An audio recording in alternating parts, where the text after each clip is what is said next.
Local productions seen on Delta College Public Media are made possible with support from viewers like you. Thank you.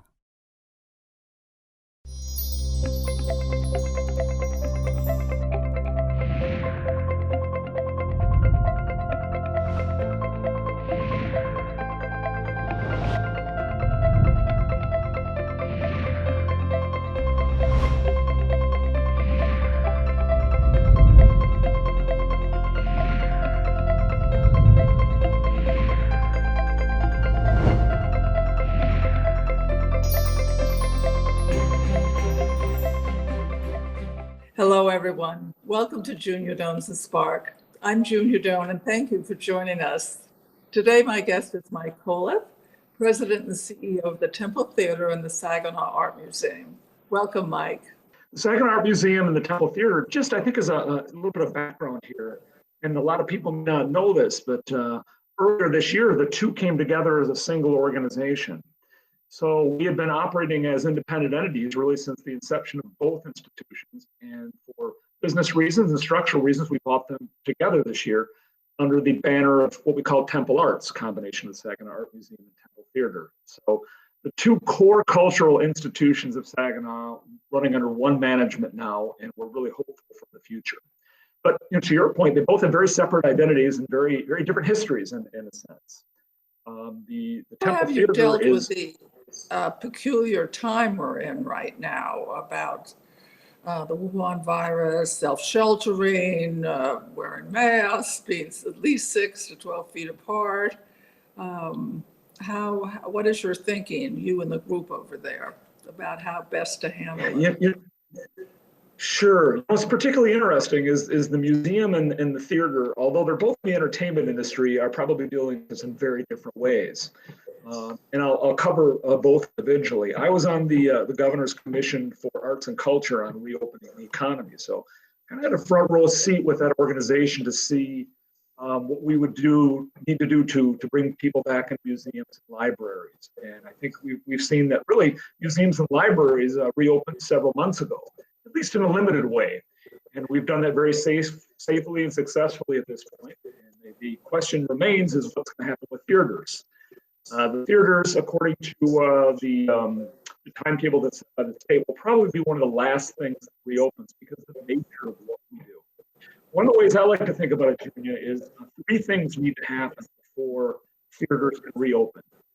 First, there has to be an impetus to get people back into the theaters. They have to feel comfortable going back in. So that might mean a vaccine. It might mean that the curve is flat at the point where people feel comfortable congregating. People have to want to go back into the theater. The second thing is the acts themselves, the entertainers, need to be comfortable going back on the road. Stop and think about it. These folks are traveling around, sometimes for 2 to 3 months at a time, pretty tight quarters, traveling state to state. So they have to feel comfortable, being on the road and in this COVID environment that we're in now. And third is really kind of a combination of both. Effectively, the economics of it all have to work. We have to be able to bring enough people back into the theater. The acts have to be priced at a rate where we can afford to do it. When we get those three things in place, we'll be prepared to open up again. But all three have to work together. Are you anticipating capital costs like improvement of the air handling system? Well, the air handling systems are fine right now. I think in most theaters, most people have found that they're completely capable of handling the situation. Where we will incur costs, however, is sanitizing the theater after any use at this point. So what we're looking at, and I believe a lot of other theater organizations are doing, we're looking at putting on a temporary, we're calling a COVID-19 fee. We haven't quite determined what that fee is going to be. It won't be significant, but it'll help us defray some of those costs associated with making sure that the facility is safe. Because if people perceive the facility is safe and it's actually safe, that will improve the speed at which we're able to open up again. And that is our foremost commitment: a safe environment for people to come back to. It's interesting. What will give them that assurance? Well, I think a vaccine is one very good step. And I think there's a deeper driver here psychologically too that I think is very important. people can say, you know what, we can stream this online and pay to watch it online. But as you know, Junia, being in the theater is a completely different experience. It's part of our culture, part of being human. It goes back to our earliest days as a civilization, gathering together to watch the theater, and people do miss that. There are studies that show that when people are gathered together in a theater, watching a show or a concert, we're seeing humanity at its best on the stage. People's hearts start beating at the same rhythm. And really Oh, I wasn't aware of that that. audience becomes almost like one organism. And I think we all need that at some level, and we all miss that. And to deprive ourselves of that for long periods of time, probably psychologically isn't that healthy. We need to be among other people. And so when we reopen, we want to be able to fill that role. I was being interviewed yesterday, and the person who interviewed me looked out at the Temple Theater and he said, "What do you see when you look at all those empty seats?" And I said, "I don't see those empty seats. I have to look forward. I have to look at those as being seats that are filled in several months. And we're able to fulfill our mission again, and it's coming. It's just a matter of when." How much of the temple art effort is volunteers and how much are paid staff? So I'm basically coming around as what are your responsibilities? Yeah, well, that's a very good question. I'm gonna take that one on two levels, if I may. When we're up and operational at full speed, we rely on a lot of volunteers at the temple for ushers. Basically, the rest of the organization, it's not a huge organization at all, Junia, it's rather small, but we need a lot of ushers when we have a big show to accomplish. We have a lot of wonderful people who've been volunteering, some as many as 15 or 20 years, because they love being around the theater. And like any good art museum, volunteers are the heart and soul of the organization, whether it's from docents, or people at the front desk, or quite frankly, people who are tending our garden, our beautiful garden out back. The volunteers are the heart and soul of our organization. And one of the things that we found very interesting is as soon as we were able to reopen the museum, the number of people who were interested in volunteering expanded dramatically. Museum is a pretty safe environment to be in. It's not overwhelmed with people. It's one of the environments where touch things, we actually toss you out. So it's a no-touch environment, obviously, right? So people see the museum and volunteering at the museum as a means of re-engaging with the public, being out again, being able to do so in a very safe environment. So we've put a real emphasis on that, and we have a great core of volunteers who are helping us operate right now. And quite frankly, operate cost efficiently, because that is at a premium right now when we don't have a lot of events or classes or other things that would generate some revenue historically. On the temple side, what % of the budget is covered by ticket sales? It really depends on how you slice that pie, but it's probably pretty close to 25%, maybe a little bit more than that when we're up running and going full steam. Obviously, we also have donations. We have an endowment, things like that. But that 25% for an organization like that means a lot. That would So be we, when like every other theater, quote unquote normal. Yeah. Or you're saying now or under normal conditions? Under normal conditions, right now we have no ticket sales. We have nothing going on at the organization. So that's really that's the gap that we need to make up, Junia. You hit the nail on the head, and we really need to. Let me explain something just very quickly. Literally the day before quarantine hit, the day before children weren't allowed to go back to school, we had a sellout planned. We would have filled the theater, and it's rare with any theater to get a major sellout. And we didn't cancel it. We've never canceled anything as a result of the pandemic. We postponed things. So we had to postpone the sellout. So we still have all these sales, but they're just occurring later than they normally would. So we are looking to the future. We are looking to have really the same lineup, phenomenally good lineup, but just having it a little later than we had anticipated before the pandemic. Mike, you had a long career at Dow. Long and successful career at Dow, but in a slightly different pew, so to speak. What was your job at Dow over the years? Well, I was at Dow, Junia, for 30 years, and I thoroughly enjoyed my time there. The utmost respect for Dow. I love the company still to this day. I bleed Dow red, as we all say, as employees and volunteers, and I always will.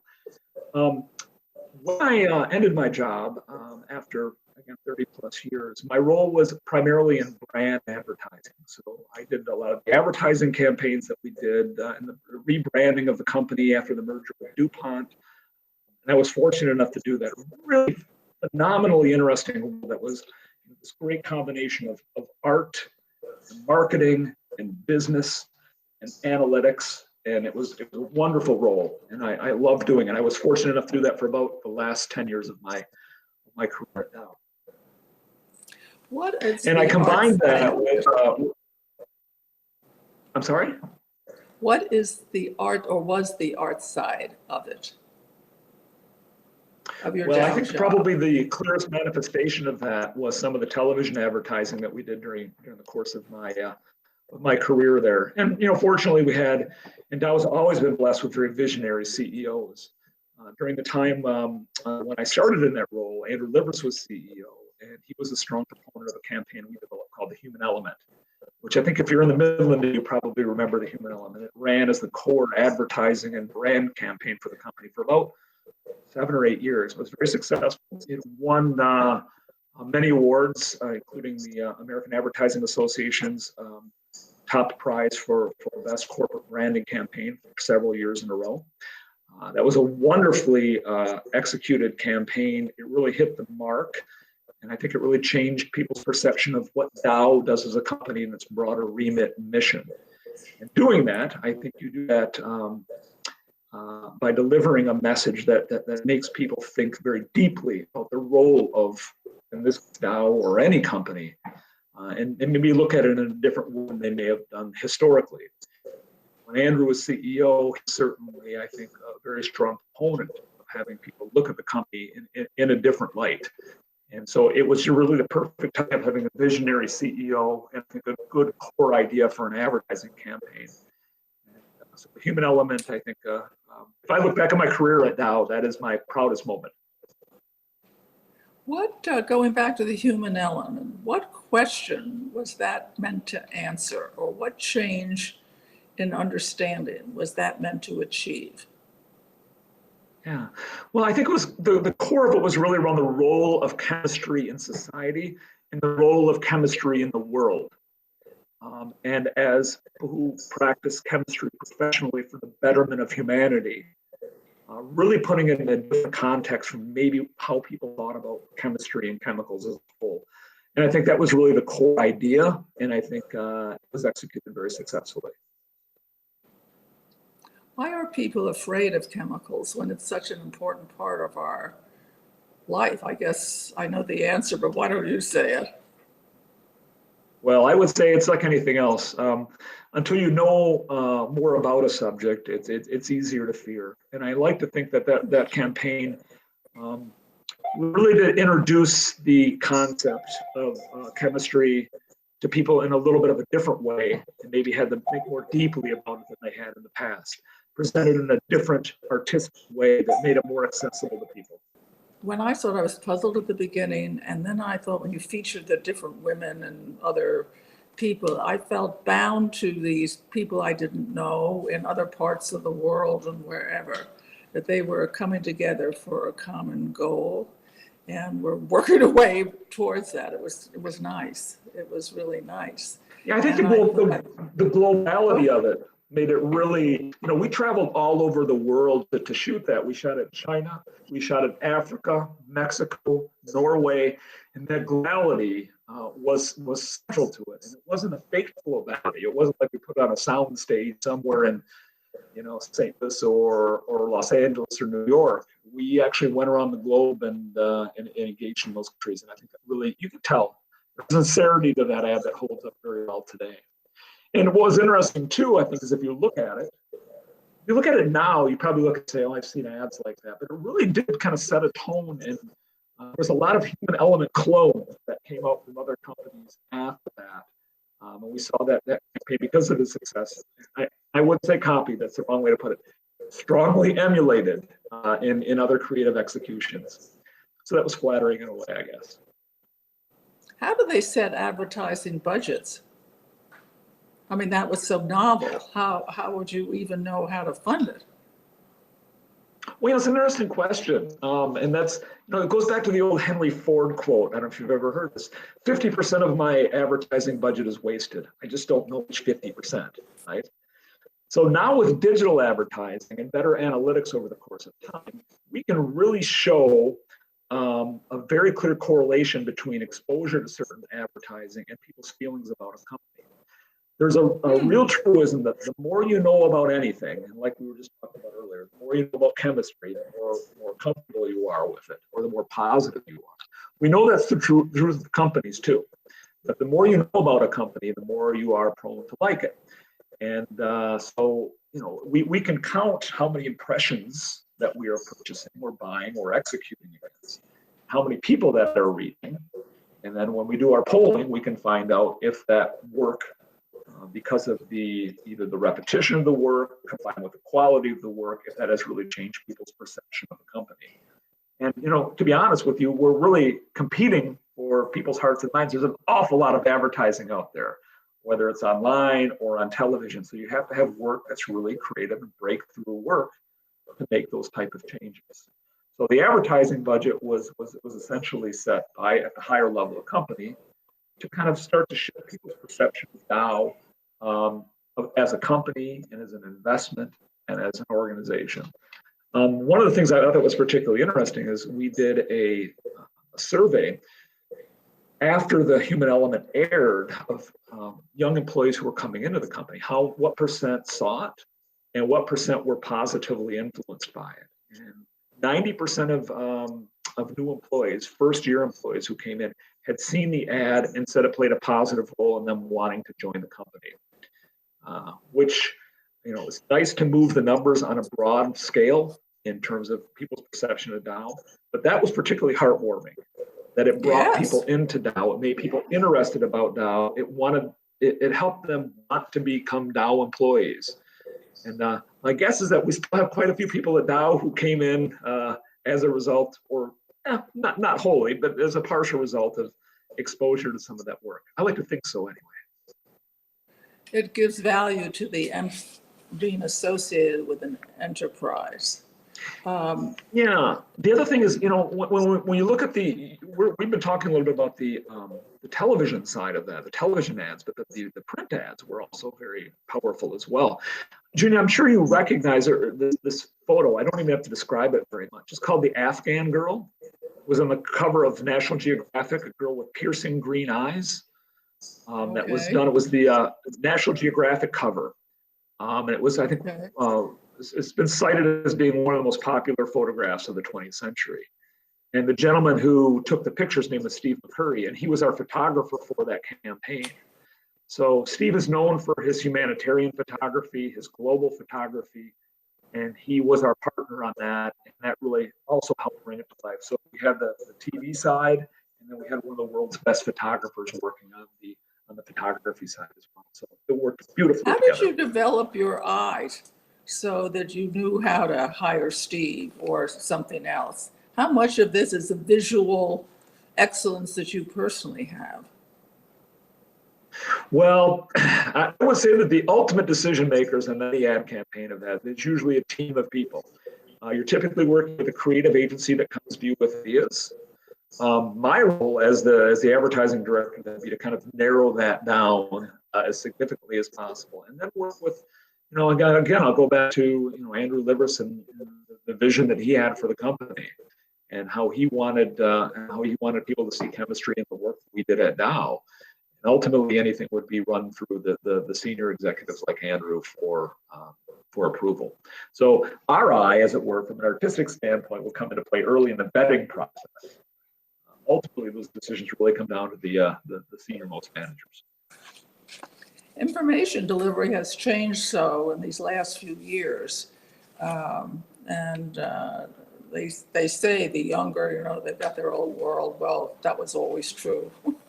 But I wondered how you would change things, and it relates to the museum and the theater too. how do you reach? Now, in the case of the theater, I really think that that's an older audience, so they have to feel safe. And the museum is probably a little more mixed, or whatever it is. I wonder what persuades people, just to be very personal. So I cruise the web, and different things interest me. I'm a journalist, and so I follow random things. But often it's accompanied by snippets of advertisement, and I train myself to have tunnel vision.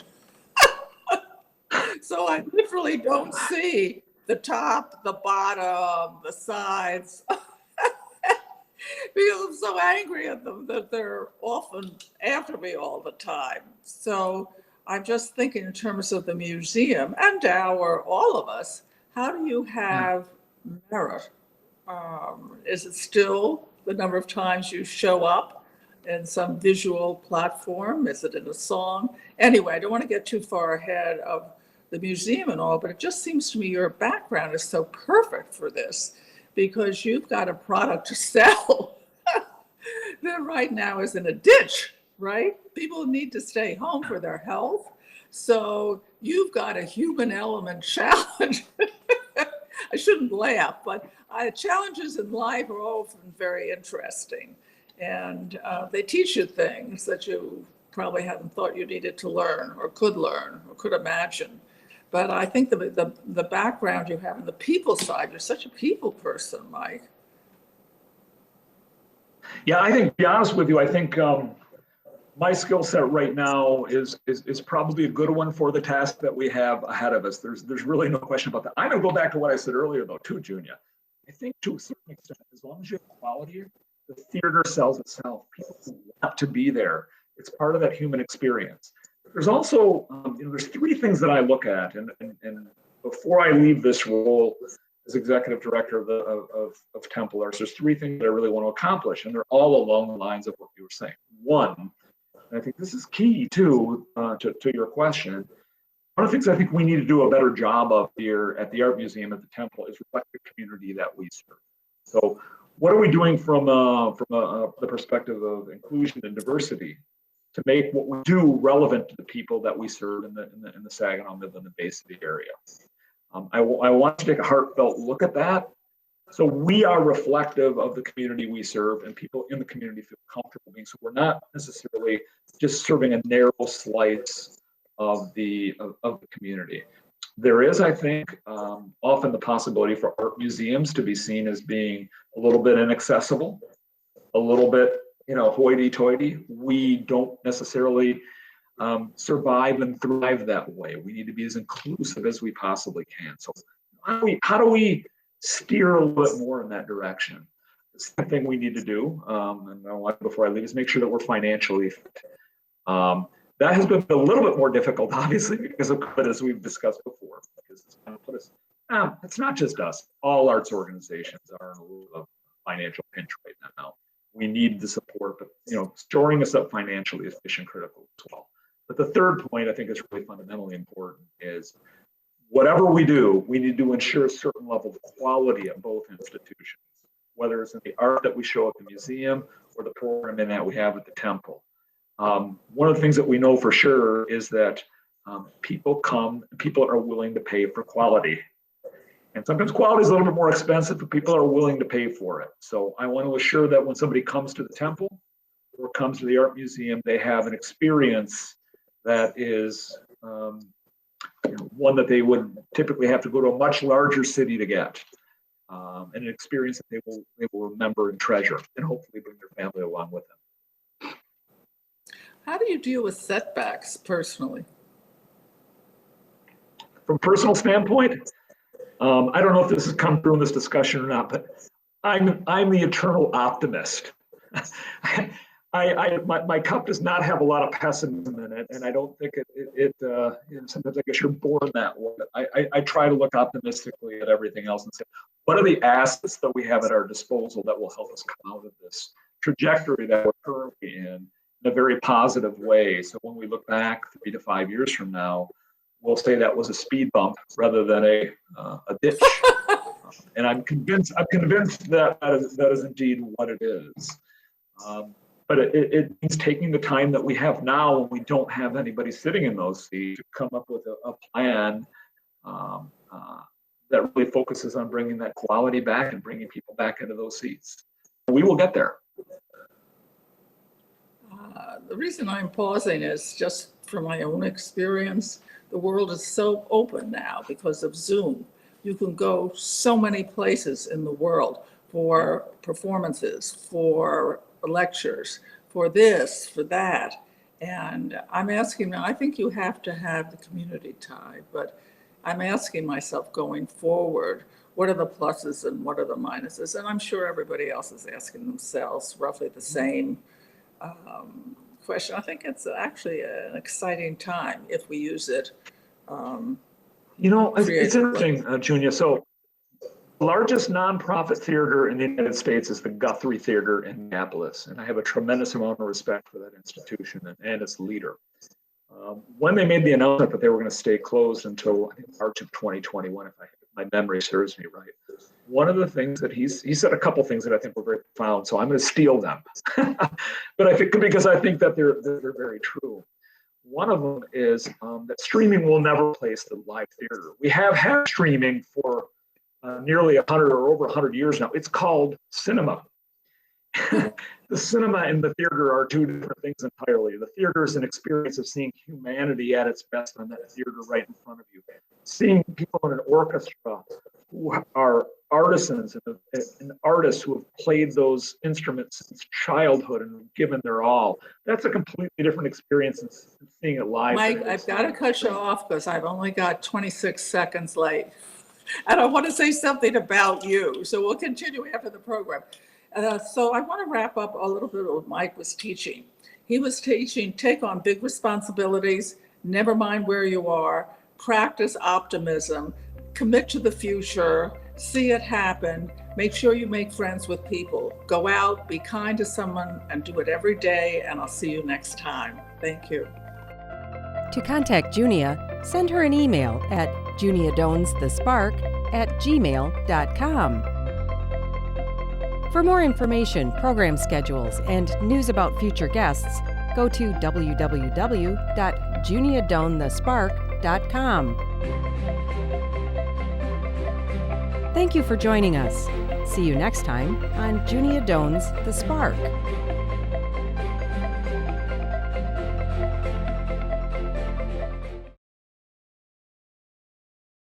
Local productions seen on Delta College Public Media are made possible with support from viewers like you.